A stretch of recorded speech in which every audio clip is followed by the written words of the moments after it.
నెలలోనే మన బిల్డింగ్ యొక్క ప్రోగ్రెస్ మీరు గమనించవచ్చు. అది వారి యొక్క చిత్తశుద్ధికి నిదర్శనం. వారికి చిత్తశుద్ధికి మన పట్ల ఉన్నటువంటి ప్రేమానురాగాలకి మన తరపున ప్రత్యేకంగా కృతజ్ఞతలు తెలియజేస్తున్నాం సార్. అదేవిధంగా ఇంకా కొన్ని చిన్న చిన్న సమస్యలు ఏమిటంటే సార్, మా కళాశాల లోపల ముఖ్యంగా హాస్టల్ వసతి అనేది లేకపోవటం వల్ల చాలా దూరం నుంచి పిల్లలు రావటం ఇక్కడ పెద్ద ఇబ్బందిగా మారింది సార్. మన కళాశాల ప్రిన్సెస్లో 1 ఎకరం స్థలం ఆల్రెడీ అలొకేషన్ అయింది హాస్టల్ కోసం. కానీ బిల్డింగ్ లేకపోవడం వల్ల బయట నడిచి రావడం చాలా ఇబ్బందికరంగా ఉంది సార్. ఆ విషయాన్ని గమనించి తమరు పెద్ద మనసుతో ఒక హాస్టల్ బిల్డింగ్ ఇక్కడ ఏర్పాటు చేస్తే డిగ్రీ కాలేజీకి జూనియర్ కాలేజీకి ఇద్దరికి కలిపి బాలికలకు వరకు హాస్టల్ వసతిని ఏర్పాటు చేయాల్సిందిగా మా కళాశాల విద్యార్థుల తరఫున కోరుతున్నాం సార్. చప్పట్లు గట్టిగా కావాల్సిన హాస్టల్ కావాల్సిన వాళ్ళందరూ గట్టిగా చప్పట్లు కొట్టాలి. ఇంకొక చిన్న విన్నపం సార్, ఇక్కడ బస్ స్టాండ్కి బస్సులన్నీ వస్తుంటాయి కానీ పాత బస్ స్టాండ్కి వస్తాయి సార్. 3 కిలోమీటర్ల దూరం ఉంది దగ్గర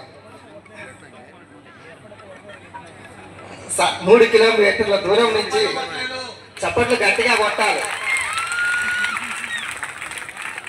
విద్యార్థులు 3 కిలోమీటర్ల దూరం నుంచి నడిచి రావడానికి ఏ తల్లిదండ్రి కూడా సుముఖంగా లేదు సార్. కాబట్టి బస్సులు కొత్త బస్ స్టాండ్కి రావటం అనేటటువంటిది చిన్న ప్రయత్నం సార్. మీరు ఒక్కసారి డిఎం గారికి చెప్తే బస్సులు కొత్త బస్ స్టాండ్ వరకు వచ్చినట్టయితే అది ఆ విషయంలో పిల్లలకి చాలా కన్వీనియంట్గా ఉంటుంది సార్. అదేవిధంగా ఈ బస్సు రూట్లు కూడా కొన్నింటి విషయాల్లో మ్యాచింగ్ చేయాల్సిన అవసరం ఉంది సార్.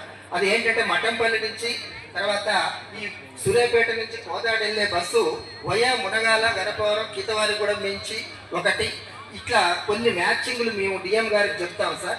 అవి టయానికి మన హుజూర్ నగర్కి వచ్చే విధంగా ఉంటే అక్కడి ప్రజలకు కన్వీనియంట్గా ఉంటుంది. కొన్ని బస్సు లేని ఊర్లు మా విద్యార్థులకు అనుకూలంగా ఉంటుంది సార్. మీరు పెద్ద మనసుతో డిఎం గారికి ఒక మాట చెప్పి మాకు ఈ బస్ ఫెసిలిటీ ఒకటి హాస్టల్ ఫెసిలిటీ ఒకటి కల్పించాలని విన్నపం సార్.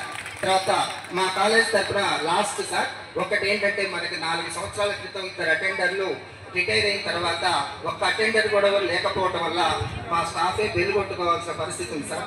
పిల్లల్ని కూడా ఉపయోగించుకుంటున్నాం. దీనికి ఉన్న మార్గం మీకు గతంలో తెలియజేస్తే సోర్స్ ఏంటని మీరు అడిగారు సార్. ఆ సోర్స్ విషయంలో పక్క ఆఫీసుల్లో ఉన్నటువంటి అవుట్ సోర్సింగ్ సిబ్బందిని ఎవరినైనా ఒక్కరిని లేదా ఇద్దరిని డిప్యుటేషన్ ఇప్పించాలి సార్. కలెక్టర్ గారికి మీరు ఒక మాట చెప్పినట్టయితే అది డిప్యుటేషన్ అవుతుంది సార్. ఈ చిన్న విషయాలను 3 కూడా మీరు పెద్ద మనసుతో మాకు సహకరించి మా పిల్లలని సమస్య లేకుండా చూస్తారని తెలియజేస్తూ మన ప్రభుత్వం ఫ్రీ బుక్స్ ఇస్తుంది సార్. దానికి సింబాలిక్గా ఒక్కళ్ళు